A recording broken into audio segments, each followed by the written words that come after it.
다 빼먹으려고 하는 거지. 이제 영상 하나로 내 채널도 아닌데 이제 막 내가 이러면서 선생님이 여태까지 해왔던 어떤 학습법이라든지 이런 것들에 대해서 조금 궁금하거든요. 뭐가 있을까요? 첫 번째로는 용어를 링크시킨다는 개념이기는 했어요. 제가 가장 아이들 가르칠 때 중요하게 여기는 거는 원래 그 영어 문장을 무서워하는 그런 오류를 범해서는 안 된다고 생각하거든요. 뭐 예를 들면 애들이 맨날 진짜 습관처럼 많이 하는 얘기, 나 집에 가고 싶어요 선생님. 이거 영어라면 I want to go home이에요. How to go home, I want to go home 하는데, 근데 사실은 이거를 중학교 고등학교 때 보면은 거기서 to go home이 to 부정사의 명사적 용법이고 to 다음에 고 동사 원형이 왔고 home은 고 뒤에 오는 이제 막 문법 용어가 막 붙기 시작해요. 계속 생기는 네, 막 하나하나씩. I는 주어고 want는 동사고 I want to go home은 삼형식의 문장이고 이게 막 시험에 쫙 나와. 그래서 저는 항상 애들한테 그 얘기를 진짜 많이 해요. 이거 너가 모르는 거 아니고 어려운 거 아니라고. 너 이미 말할 줄 알고, 다만 여기에 쓸데없이 좀 어려운 한자식 용어가 투부정사라는 게 있는데 그게 네가 알던 원래 이 문장이야. 그래서 그 본인이 평소에 습관처럼 말하는 문장이랑 그 어려운 한자식 용어를 붙여주는 걸 전 되게 많이 하거든요. 그러면은 애들이 문법을 되게 쉽게 받아들여요. 그래서 그 용어를 링크시킨다라는 개념과 같이 두 번째로 따라오는 거는 그 문법을 왜 배우는지 많이 설명해 주려고 해요. 저 같은 경우는 제가 학교 다닐 때, 뭐 학원 다닐 때 선생님들이 다짜고짜 자, 책 펴. 다음 과 동명사지. 자, 동명사 ing고요. 동사 뒤에 ing 붙이고요. 자, 요거 해석은 뭐뭐 하는 것. 따라해봐. 뭐뭐 하는 것. 이게 이제 약간 제가 배웠던 방법인데 약간 귀에 있죠? 근데 그렇게 하면은 알긴 알아요. 근데 이걸 내가 왜 배우는지 싶고 너무 금방 까먹는 거예요. 맞아요. 예전 마시다가 drink예요. 마시는 것 ADF, 마시기 위해 ETGW 이런 식으로 끝도 없이 만든다고 하면은 얼마나 짜증이 나요. 그렇죠. 네가 외워야 되는 단어장이 정확히 한 90만 배 정도 될 거다. 이 교실 전체가 다 단어장으로 둘러싸인다.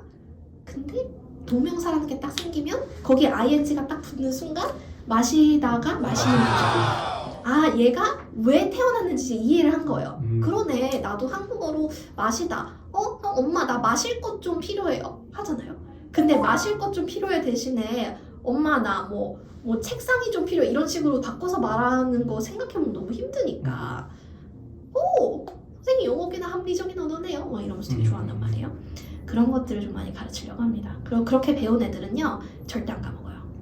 저도 고등학교 때 영어 공부할 때 이 문법 외우고 있지 이런 생각 많이 하거든요. 진짜 왜 배우고 있지 이거를. 근데 또 투부정사 막 용어도 어렵고 막 이러다 보니까 공부에 그 흥미가 확 떨어지는 것 같아요. 조금 우리가 평소에 쓰는 한글과 좀 연관시켜서 하니까 그래서 좀 이해가 쉽게 되고. 투부정사는 더 그래요. 한국어보다 훨씬 효율이 좋은 너무너무 고마운 친구예요. 우리는 그 똑같은 투부정사의 효율을 내려면 마실 것, 마시는 것, 마실, 아니면 마시기 위해, 마시고자 너무나 많은 사실 뒤에 갖다 붙이는 말을 외워야 되거든요. 영어는 to drink. 투만 붙이면 너무 효율적이야. 얘들아 박수. 사실 너무 좋아한단 말이죠. 아니 그런 거를 알고 나면은 아 선생님 이 문법 페이지를 내가 왜 배웠는지 알겠고 이 문제를 내가 이제 왜 풀어야 되는지가 좀 덜 억울하다는 거죠. 과외 학습하실 때 선생님이 좀 중요하게 생각하셨던 부분이나 이 부분 내가 꼭 짚고 넘어간다 이런 것들이 있을까요? 너무 많죠. 일단 첫 번째로는 그날 배운 것, 그날 숙제로 나온 것은 반드시 그날 끝내게 했어요.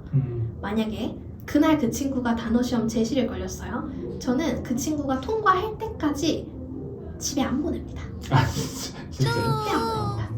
엄마가 와서 사정사정해도 안 보냅니다.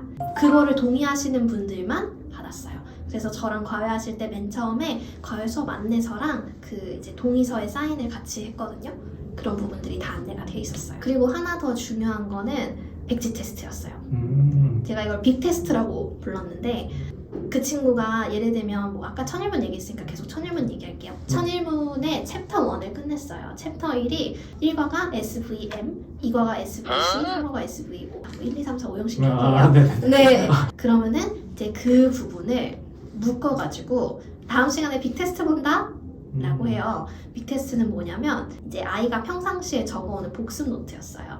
제가 이제 아이가 저랑 수업 시간에 뭘 배우잖아요. 그럼 저는 복습 노트가 과제로 나갔었는데 복습 노트에 지난 시간에 배웠던 걸 노트로 정리해와요. 그러면 제가 그걸 보고 부족한 내용은 추가로 적으라고 하고 그다음에 틀린 건 교정을 해주거든요. 그럼 그게 이제 본인만의 문법 노트가 되잖아요.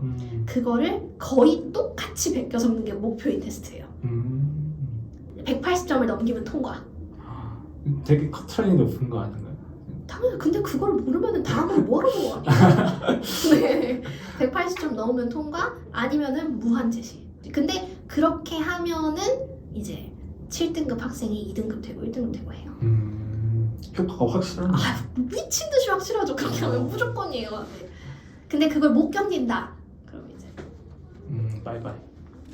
온라인 수업을 하시거나 강의를 하실 때 선생님이 좀 중요하게 생각하는 어떤 학습 포인트라든지 이제 온라인 같은 경우는 카메라를 통해서 또 들어가다 보니까 그게 잘 안 들어갈 수도 있잖아요. 가장 중요한 건 강좌의 타깃 연령층과 타깃 청적층을 일단 파악을 하고 그거에 맞게 집중력이 떨어질 만한 구간을 계산해서 하시는 거예요. 그래서 수업의 어떤 그 흐름을 좀 짜는 거죠. 그렇죠. 흐름을 짜는 거죠. 흐름을 짜는. 사실 다들 잘 가르치세요, 선생님들. 근데 애들이 듣고 안 듣고가 나뉘는 거는 얼마나 집중력을 길게 가져갈 수 있게 하느냐 것 같거든요. 그러면은 내가 요 강좌를 런칭했을 때 요 정도 친구들이 듣겠고 요 정도 레벨의 친구들이면 요 호흡에서 한번 좀 뭐 꺾어주기를 들어가는 게 좋겠다. 꺾어주기라고 하는 건 한 번씩 뭐 약간 웃긴 개그를 친다거나 아니면은 좀 주의를 환기시킨다거나 아니면은 갑자기 작은 소리로 말하다가 큰 소리로 말한다거나 이런 지점들을 머리에서 좀 어느 정도 설계를 하는 거죠. For example, 만 4세에서 6세 집중력 15초에서 20초. 캐치티니 픽만큼 엄청나게 예쁘거나 아니면은 내가 막 뽀로로만큼 귀여운 뽀짝한 소리를 내지 않는 이상 15초에서 20초. 특히 영어 하잖아. 15초도 길 수 있다. 그걸 잘 계산해서 화면 전환의 구성이나 이런 것들을 아이들의 시선을 잘 잡을 수 있게 배치하는 게 좋겠죠. 이미 오프라인에서 티칭을 스킬을 쌓으실 만큼 쌓으셨기 때문에 온라인에서 사실 생각하셔야 될 거는 눈앞에 학생이 있다 없다 차이거든요. 그러니까 눈앞에 학생이 없을 때 가늠하는 법만 아시면 돼요. 그러니까 아까 말씀드린 그 타깃 연령층과 타깃 청적층을 생각해서 본인이 예상해서 짜는 게 제일 중요한 거지 그 외에는 거의 그냥 다른 수업이랑 똑같아요. 그러면 마지막으로 질문 드릴게. 이제 선생님한테 강사는 어떤 의미로 다가오는지 조금 여쭤보고 싶었는데. 일단은 저는 지금도 거의 매주 매달마다 저를 가르쳐 주셨던 은사님들을 찾아봬요. 선생님들이랑 원래 되게 친한 사람이었거든요. 사실 어리다면 어린 나이에 적지 않은 커리어를 쌓으면서 이 나이에까지 하기 어려운 사회 경험을 많이 했잖아요. 저의 수많은 선생님들이 늘 답을 많이 해주셨어요. 지원아, 이렇게 뭐 다른 회사분들과 이 A 회사분들과 B 회사분들이 이런 요구를 하실 때는 이렇게 대응을 하는 게 가장 현명하다. 뭐 이런 식의 조언이라던가 아니면은 뭐 하다못해 연애 관련 조언도 정말 중요하잖아요. 그런 것들도. 그래서 그런 거를 많이 해주신 분들이니까 제가 그런 은혜를 입었으니 저도 그런 거를 너무나 학생들한테 해주고 싶어요. 그래서 평생 그런 한 사람에게라도 그런 존재가 되기 위해서 좀 노력을 하고 싶다는 생각을 하고 있습니다. 선생님으로 살아가면서 도움이 필요하신 선생님들은 언제든지 편하게 댓글 남겨주세요.